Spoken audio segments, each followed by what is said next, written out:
All right, here is your video number 2 for week 5. We're already on week 5 of this distance learning, and I would still rather teach you guys live, but this will have to do. So we're going to talk about simplifying rational expressions. Rational means fractions. Expressions means we're not solving for x. So I gave a little preface here. What do you need to know? You need to know your factoring skills because you are going to need to factor. So let's just jump into what one of these would look like. So one of these will be a fraction. It can have a lot of stuff on it, or it can have very minimal stuff on it. So this one is x minus 4 over 3x squared minus 12x.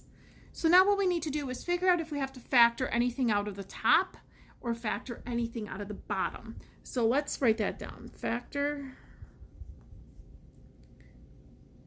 top, which is the numerator, or and, it could be both, factor the bottom, which is our denominator. So if you look here, x minus 4, there's nothing you can pull out of it. So let's look at this 3x squared minus 12x. We can technically divide this by 3 and this by 3. The coefficients are by 3, and we can pull out x out of here. So the top, I'm going to just rewrite the top, x minus 4. I'm going to write down what I divided by, 3x. What is left? 3x squared divided by 3x. We subtract the exponents. 2 minus 1 is just x. And then 12x divided by 3x is 4. So all I did was just factor the bottom expression. So here's where this cool part comes in. Do you see anything similar on the top and bottom? X minus 4 and x minus 4. So when you factor, normally something will cancel out. So this would cancel with this. What do you think is left on the top? Not a 0. And then 3x at the bottom. And we're, ooh, that's a bad x. And then we're done factoring. So factor out top, factor out the bottom, then eliminate matching expressions. So technically this is in parentheses. I just didn't have them in parentheses. So let's try another. Again, you guys can pause this. I'm just going to keep going. You guys are allowed to pause the video whenever you want.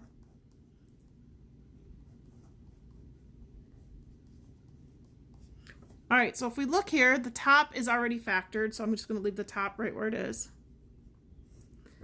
This is a factored or unfactored, so we can factor it. So 25, since this is positive, this is negative, they're both going to be negatives. 5 times 5 is 25, and negative 5 plus negative 5 is negative 10. So that's going to be x minus 5, x minus 5. Now we have it in factor form. Now we have to see what is the same on the top and the bottom. This one is a little tricky, but I wanted to make sure I threw this one at you guys.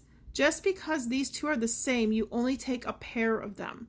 So since x minus 5 is on top, and we have one x minus 5 on the bottom, we leave this one alone.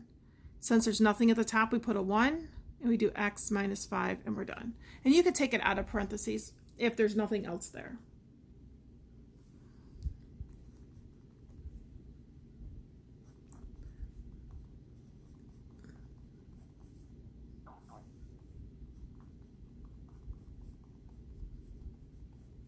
All right, so we have these here.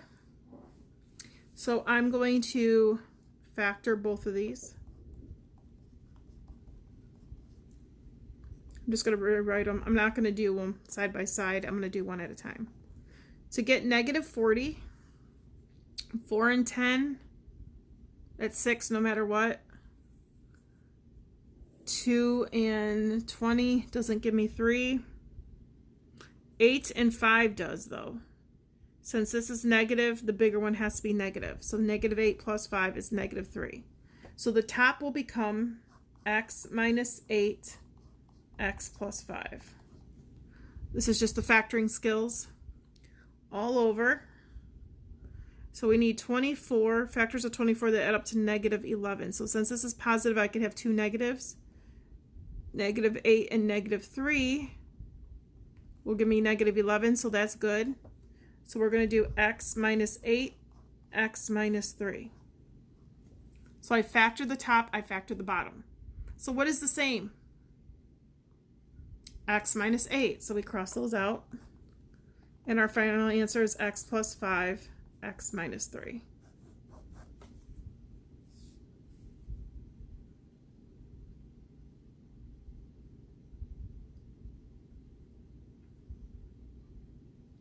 All right, I was just debating if I was going to do this one. I think I'm going to do another one just like this, because I'm sure you guys are looking at this going, Miss Carter, you're absolutely crazy. I don't know what we're doing. If you know how to factor, this should be pretty easy, because we're going to be doing more to this next week and the last week that you guys have to be in school. So I'm going to take them both, break them down.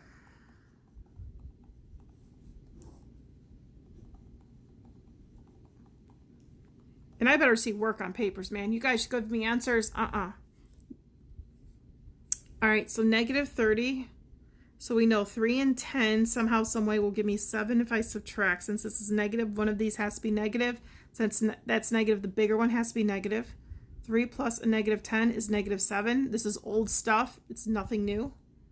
So then I'm going to do, I don't know if you guys can see it. There we go. X plus 3, x minus 10. And let's do the second side. So since they're both negatives, the bigger number has to be negative. So let's do 8 and 3 again.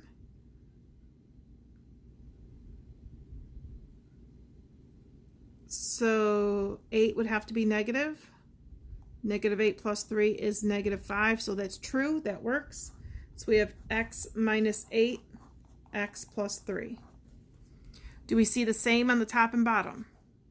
It doesn't have to be underneath each other to be the same. You just got to see if it's the same. So x plus 3, x plus 3. So then we got x minus 10 over x minus 8, and we're done. Then I'm going to flip the page and do one more.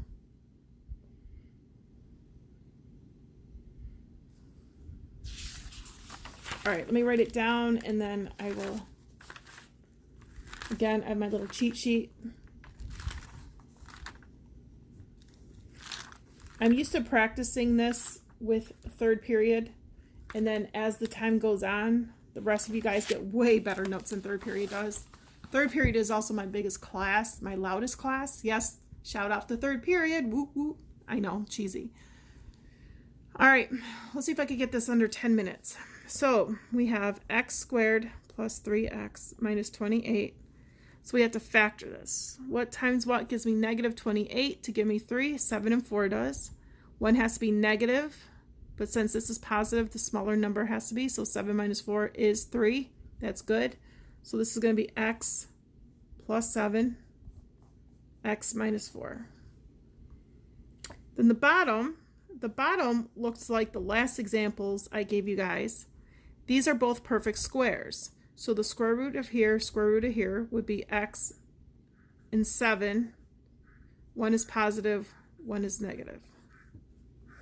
So x plus 7, x minus 7. I think the frogs are out because of the rain. I could hear them outside my window. All right, so what is the same? X plus 7, x plus 7. So what are we left with? X minus 4, x minus 7. And that's it. So if you have any questions, again, let's write this down. Monday through Friday, 8 to 9 a.m. No one is ever on my office hours at that hour, so join them if you really need math help. 2 to 3 is usually really busy. 7 to 8 at night is not as busy, but I do get occasional kids on there. So hopefully we can do that, and I'm going to stop it right before the 10-minute mark so I don't have to approve it for Lee Schools. All right, you guys, have a great week. I'm here for you. Let me know what I can do. Make sure you guys do that attendance check-in. No longer doing questions, but do the attendance check-in that I will have posted Monday morning.